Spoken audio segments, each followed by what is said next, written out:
इस रहुआ लालगंज के भूधरनी को पावन करने वाले उस परिवार को सत सत कोटि कोटि प्रणाम,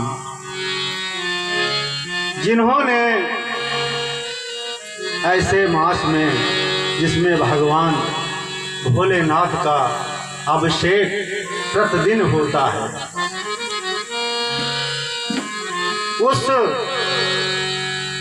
महान परिवार और उस महान व्यक्ति की तुलना यदि किया जाए तो कम है।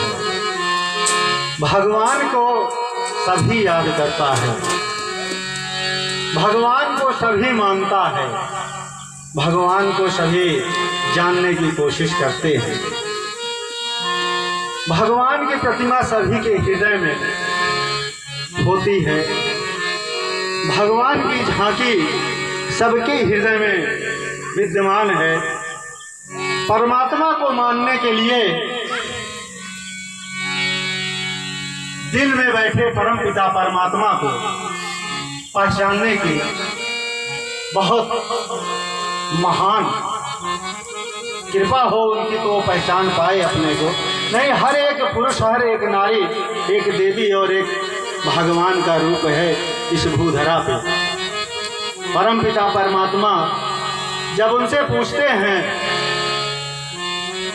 कि तुम अपने जन्म में जो तुमने जन्म लिया, मनुष्य का जो जन्म तुमने पाया, उस जन्म में तुमने कौन से ऐसे कर्मों को किया जिससे तुम मेरे इस लोक में आ गए। तब उस मनुष्य कहता है, हे प्रभु, हम तो सिर्फ आपको पहचानने की कोशिश किया, जिस लिए हमें आपने भूधरा में भेजा था, उस भूधरा के गर्भ में रह के और आपकी चरण वंदना करते हुए मैंने इस भवसागर को पार किया।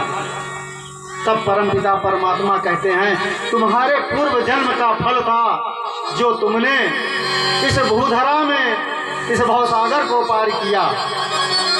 तभी परमपिता परमात्मा ने उनसे सवाल कर बैठते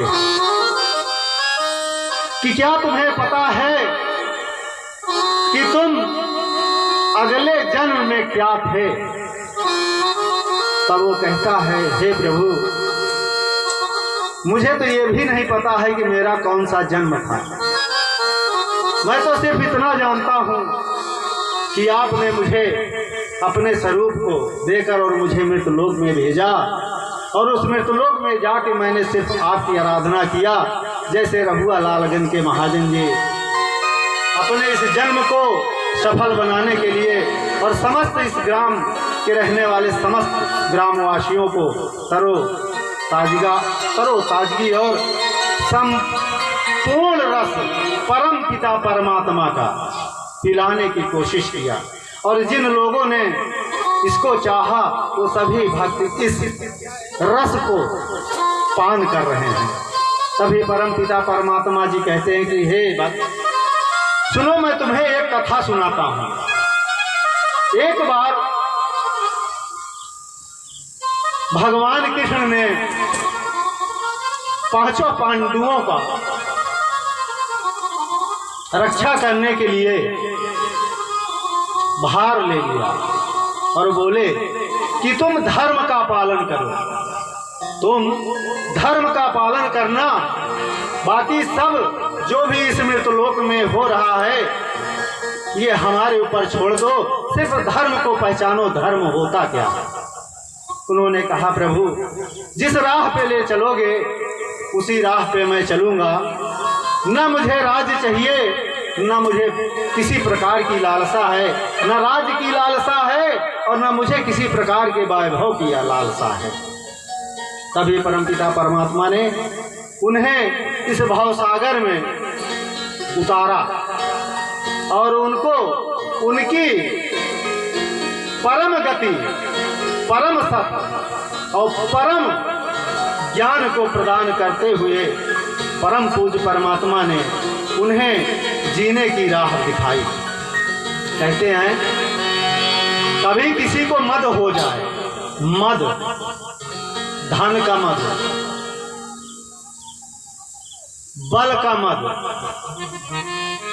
यदि अगर मद हो जाए तो मनुष्य जो होता है वो तिनके की तरह बिखर जाता है। इसलिए कहा गया है कि जिस प्रकार पेड़ की टहनियां फैल जाती हैं और वो उसमें फल